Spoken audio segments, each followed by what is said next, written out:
The story begins with a group of explorers in the middle of the South Atlantic Ocean. On board the ship was a weather officer named David who reports on the weather. They were heading to an island in the middle of the ocean. The government had sent David there to observe the island's changing weather. He was to stay there for almost a year, collecting weather data for the entire year, and then return. David was provided with food and all the necessary supplies for the entire year. After a journey of several days, they finally reached the island. They landed on the island by boat. The island was completely deserted. Not a single bird was visible. There was a lighthouse and a small house on the island where David was to live, because a weather officer named Robert had lived here before. But now, his duty was over. He had spent a year alone on the island collecting weather data. Now David would be his replacement, collecting weather data year-round, and Robert would return with the ship. But when the entire team visited the house, they were shocked to find no sign of anyone inside. All the old officer's belongings were scattered around the room. Captain and David thought that perhaps someone might be in the lighthouse. Without wasting any time, Captain and David headed towards the lighthouse and witnessed a strange sight. They saw that the entire lighthouse was surrounded by sharp, pointed wooden beams, as if someone had deliberately sealed it shut to prevent anyone from entering.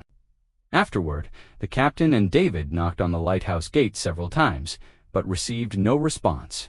Finally, they pushed the gate open and entered. Inside the lighthouse, they found a man named Gruner.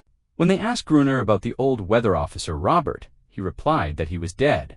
He had gone out to sea and never returned. Both David and the captain were shocked by Gruner's words. After hearing this, the captain told David that if he still wanted to, he could come back with them.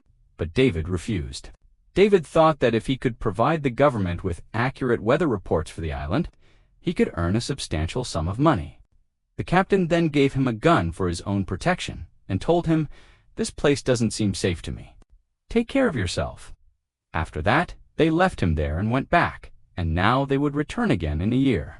After the captain left, David settled the house a little. After nightfall, he found a diary in the drawer that belonged to Robert, the old weather officer. The diary contained many details about the island.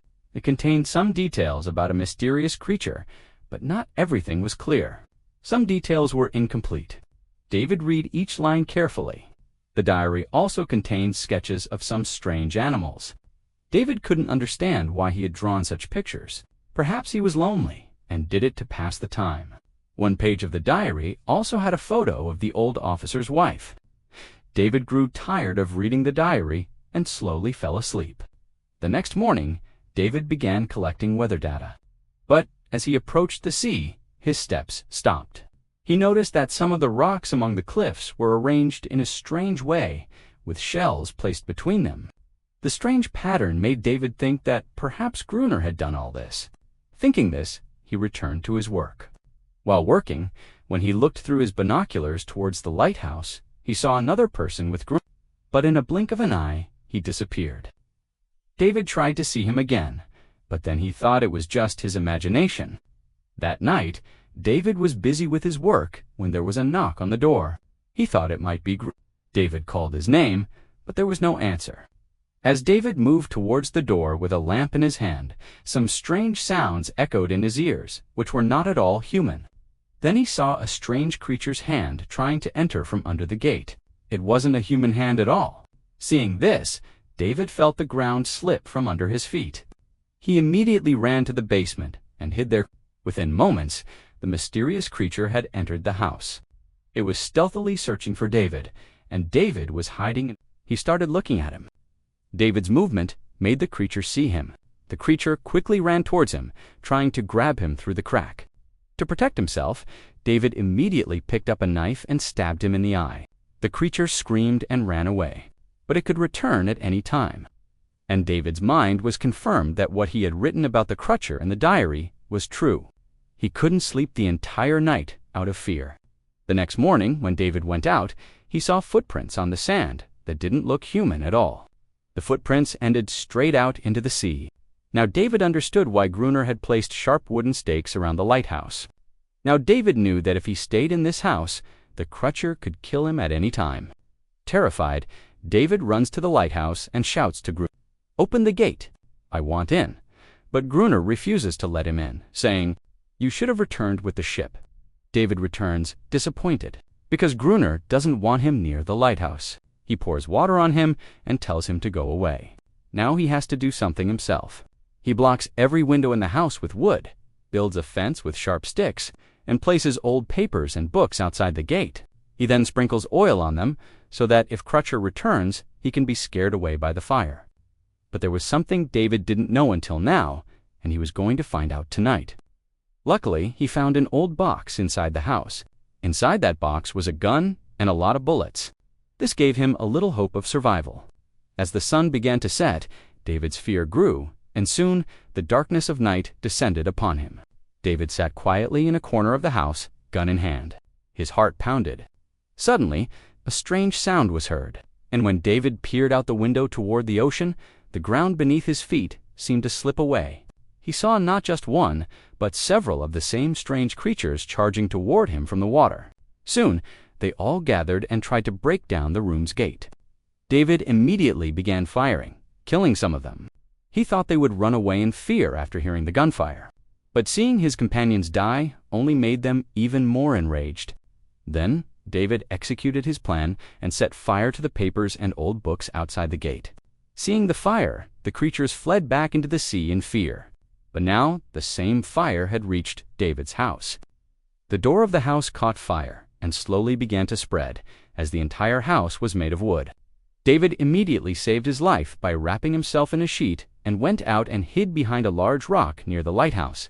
While shooting the creatures, David also suffered a serious injury to his hand. Suddenly, heavy rain began. The fire slowly began to extinguish. But even after the rain that had been pouring all night, David was unable to save his house by morning. The entire house had been reduced to ashes. Now, if David wanted to survive, he would have to take shelter in the lighthouse. He picked up his rifle and hid among the rocks near the lighthouse. He hid and waited for Gruner to come to fetch water. When Gruner left the lighthouse to fetch water, David followed him. But suddenly, a strange creature that was near Gruner attacked David. But somehow, David managed to subdue it. The creature was Gruner's protector. Just as he was about to shoot it, Gruner immediately stopped David and said, "Stop, this is my pet." David didn't fire, and, seizing the opportunity, made a bet with Gruner. "If you want this creature alive, let me stay in the lighthouse. Otherwise, I'll kill it." Gruner agreed, because David had plenty of food and gunpowder. Before evening, they returned to the lighthouse with the remaining food and slept peacefully. The next morning, the creature was quietly licking David's hand. When David woke up, he saw that his hand had completely healed due to the creature's licking. David was astonished by this. David now wanted to learn more about this creature from Kroner and then reveal it to the world, because it was nothing short of magical. David thought that if they revealed this creature's secret to the world, both David and Kroner would earn a lot of money and fame. But Kroner didn't want any of this. He didn't want to leave this island. Kroner no longer had anyone left in this world. This island was perfect for him, where he considered himself a king and master of his own will. That's why he had written in several parts of the island, "Kroner is the king here." But David couldn't understand how this strange creature had become Kroner's possession. So Kroner explained that Kroner had once saved her life. She had accidentally gotten caught in his fishing net. She was small then, and from that day on, she stayed with Kroner. She started obeying everything he said. But Kroner was a strict man. He treated this creature very badly. Kroner had physical relations with this creature every day. Kroner explained that this creature had once attacked him, and in return, Kroner punished it so severely that after that punishment, the creature began to consider itself Kroner's slave. You all must have understood why those creatures come out of the sea every night. They all come to rescue their mate from Kroner and take him back. But Kroner does not allow that to happen. Those creatures cannot attack in daylight because sunlight burns their skin. David no longer wanted to stay here. He wanted to escape the island somehow. It was getting dark, and Kroner told him to get ready with his gun because the creatures could attack at any moment. He got ready to turn on the lighthouse light, and within moments, a large number of creatures emerged from the sea. They continued moving towards the lighthouse. Kroner kept firing at them, but David was completely terrified. He started moving towards the lighthouse. Despite Kroner's repeated requests, he simply sat quietly in a corner, and soon David fainted. Kroner fought these creatures alone all night. The next morning, Kroner angrily woke David up, doused him with water, and said, "If you want to survive, you'll have to kill them. Otherwise, you'll be expelled from the lighthouse, and you'll have to obey my every command. Bring water every day, do all the small and big tasks at the lighthouse, and even stand guard with me at night." They were physically tortured in various ways. Night fell. They both prepared for guard duty again, and once again Crutcher emerged from the sea. But today, David wasn't afraid. He started firing at Crutcher. But Kroner wasn't doing anything. He left David outside, closed the lighthouse gate, and sat quietly inside so David could learn how to fight these creatures. The night passed, with David fighting them, until morning arrived. In the morning, Kroner saw David sitting outside the lighthouse gate, covered in blood. Now he had learned how to fight these creatures. Time passed like this, fighting these creatures at night and managing Kroner's lighthouse duties during the day. The island had become like a closed house for him. He constantly wondered when he would finally leave this place and breathe a sigh of freedom. Over time, David developed a strange friendship with the female creature. He began to feel bad for her. He understood how difficult it was to leave one's people and live alone. Perhaps the creature felt the same way. David even gave the creature a name, Honorius. Days passed like this, and then one day he noticed that the attacks from these creatures were gradually decreasing. David thought that perhaps they would move elsewhere during the winter. Or perhaps they had realized that fighting them would achieve nothing. But Kroner told him that was not the case. They would attack again. Now they were increasing their numbers. A few more days passed like this. One night, after dinner, Kroner and David started playing chess to pass the time. But this is where Kroner made a big mistake. They both became so engrossed in the game that they forgot to turn on the lighthouse lights. Taking advantage of the darkness, the creatures attacked them. David realized that the number of creatures was so great that even two people could not fight for long. And this time they had no plan. The guns were almost out of bullets. Somehow they managed to reach the top of the lighthouse. But in the meantime, Kroner suffered a serious leg injury. The creatures had overpowered them. Both of them thought their death was certain. But fortunately, morning came.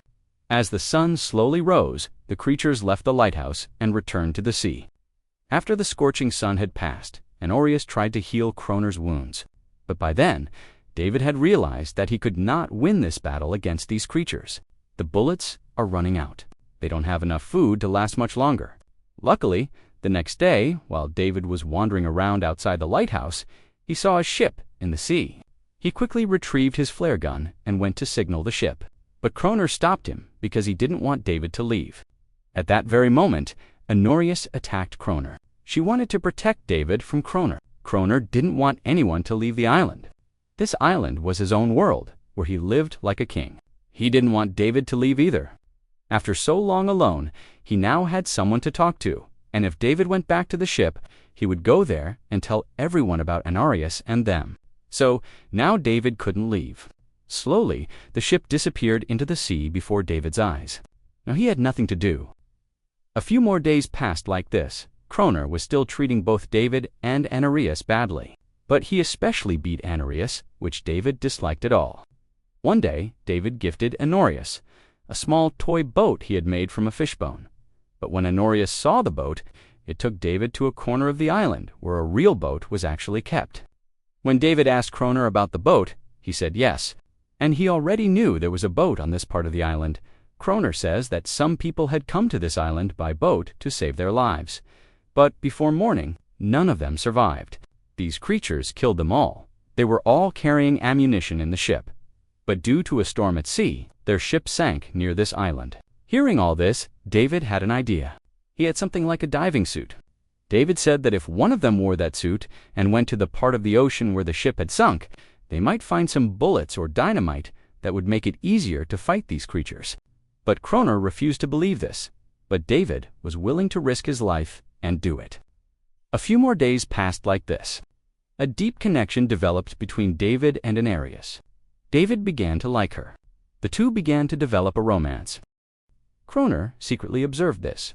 Kroner thought Honorius would snatch her, so he had to remove David from the way. The next day, Kroner agreed to David's proposal. He told David, "Okay, You'll put on a suit and go underwater and collect a lot of RDX, then I'll pull you up in a boat. But Kroner's real intention was different. He wanted David to help him retrieve the boxes of dynamite buried under the sea and then leave him alone in the ocean so that the creatures could kill him. This way, the dynamite would also come to him, and Anarias would once again become his slave.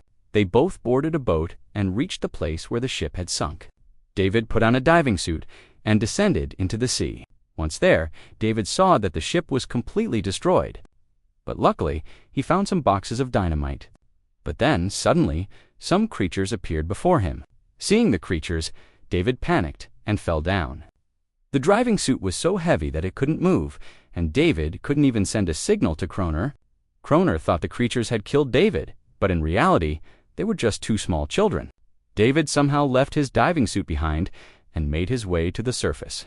There, he found some old boxes containing dynamite. Then, they got to work. They laid dynamite in 2 layers around the lighthouse so that when the next attack came, they could destroy the monsters in one go. A few months passed, and the snowy season arrived. But once again, the creatures disappeared. Suddenly, the attacks stopped. It was as if the creatures had gotten wind of a trap being set for them. That's why they weren't attacking anymore. Kroner thought Inarias might have alerted them. This led him to start torturing Inarias, but David stopped him. Finally, they devised a new plan. Leave the lighthouse's main gate open so that as soon as the creatures approached, they could blow them all up with dynamite. David cleverly instructed Inarias to scream from the top of the lighthouse. Hearing Inarias' voice, all the creatures erupted in anger. When the creatures saw the lighthouse's main gate open, they thought it was a good opportunity to free Inarias, but it was actually a ruse in a short while. The creatures began emerging from the sea. They headed straight for the main gate and attacked David as soon as he entered. David also demonstrates courage and escapes from the creature. As soon as all the creatures reach the lighthouse, Kroner presses the dynamite lever, but the explosion doesn't occur. In fact, David had disconnected the lighthouse, and Kroner forgot to reconnect it. David immediately runs upstairs and begins connecting the dynamite wire. By then, the creatures are trying to climb the lighthouse, only to be stopped by Kroner alone. As soon as the connection is complete, David blows up the first layer, killing many of the creatures in the blast. However, many monsters are still ready to attack the lighthouse. So, Kroner detonates the second layer as well. Both are knocked unconscious by the powerful explosion. When they regain consciousness the next morning, they find Enria's gone. Dead creatures are lying all around them. Kroner was killing all the wounded survivors. Then David noticed a necklace hanging from one of the creature's necks. Seeing the creature in agony, David felt pity for it and realized his mistake. The creatures he had considered dangerous were just like humans, only they couldn't speak. But for Kroner, all this was meaningless. After that day, the creatures never attacked again. But every day, he heard the cries of a woman from the seashore. The next day, David saw some of the creatures' young children in the sea. All those who had lost their families. David made a circle of stones and placed the small toy boat in the middle so that Inris would see it and return. David waited for several hours, but Inris never returned. When he woke up in the morning, David saw Kroner sleeping. Kroner had some old things with him. Among them was an old photograph, and as soon as David saw it, he was astonished. It was the girl whose photo he had seen the day before, in the diary of the old officer, Robert. She was none other than Kroner's wife, and Kroner was standing with her in the photo. In fact, Robert, the weather officer who had arrived a year earlier, had not died. He had changed his identity. That means Kroner is Weather Officer Robert Dot. He had simply changed his name because he no longer wanted to leave the island. Seeing all this, David also gave up hope of ever leaving. The next evening, when David went to the beach, he noticed that the small boat in the circle was no longer there. But in the same place, he saw a small child of a creature holding the boat. David threw the burning stick in his hand into the center of the circle to show that he did not intend to fight and that no one would feel threatened. He wanted to be friends with them. Shortly after, Anaris emerged from the waves, followed by the entire group of creatures. But this time, no one attacked David because they too now wanted peace. Their only intention was to find a safe place for their children. But then Kroner arrives with a gun in his hand. Kroner wonders how he will feel superior if peace is established. David tries to explain that these creatures don't want to fight. They want peace. But Kroner doesn't listen. He shouts at Anarius to go inside. But this was the first time Honorius had disobeyed him because she was no longer his servant. Seeing this, Kroner feels that he no longer has power over the island. Kroner feels weak inside because no one was obeying him. In anger, he steps towards the lighthouse. David thinks perhaps Kroner has now understood that every animal wants freedom. No one wants to live as a slave to anyone. But the ghost of kingship was never going to leave Kroner's head. As soon as he reached the lighthouse, he fired a flare from his signal gun, which struck a Crutcher child. The child died instantly. All the Crutchers fled in fear, and Anarius also lost all trust in David. Furious with rage, David immediately ran to the lighthouse to teach Kroner a lesson. David began fighting him. Why did you do all this? These people just wanted peace. But Kroner had become so violent that he decided to kill David, just as he was about to attack David with an iron rod in his hand. David called him by his real name and said, "Stop, Robert. You're not a murderer." Hearing this, Kroner stopped immediately. In reality, Robert was never that kind of person. His mental health had deteriorated due to being alone since coming to the island. Loneliness, the death of his wife, and severe depression had all made him this way. He wasn't really a killer. He was a good. It was human. Kroner realized that these creatures never wanted to fight. They only wanted peace. Kroner had killed them just to show his power, and now Kroner had realized his mistake. So he surrendered himself to the creatures, and within moments, they killed him. David locks himself inside the lighthouse. Time passes, and a year later, a government official arrives on the island. Along with him is a new weather officer. This new government official is to be the weather monitor on the island. When the captain asks David about the previous officer, David says the same thing. He went out into the water but never returned, and the weather officer also thinks David is Kroner. David doesn't correct their misunderstanding either. He quietly went to the balcony and stood there without saying a word. Bekasa too didn't want to leave the island, just like Kroner. Meanwhile, Reese was happy with her family. They no longer feared a man like Kroner. They could live freely both on the island and in the sea. The story ends with this.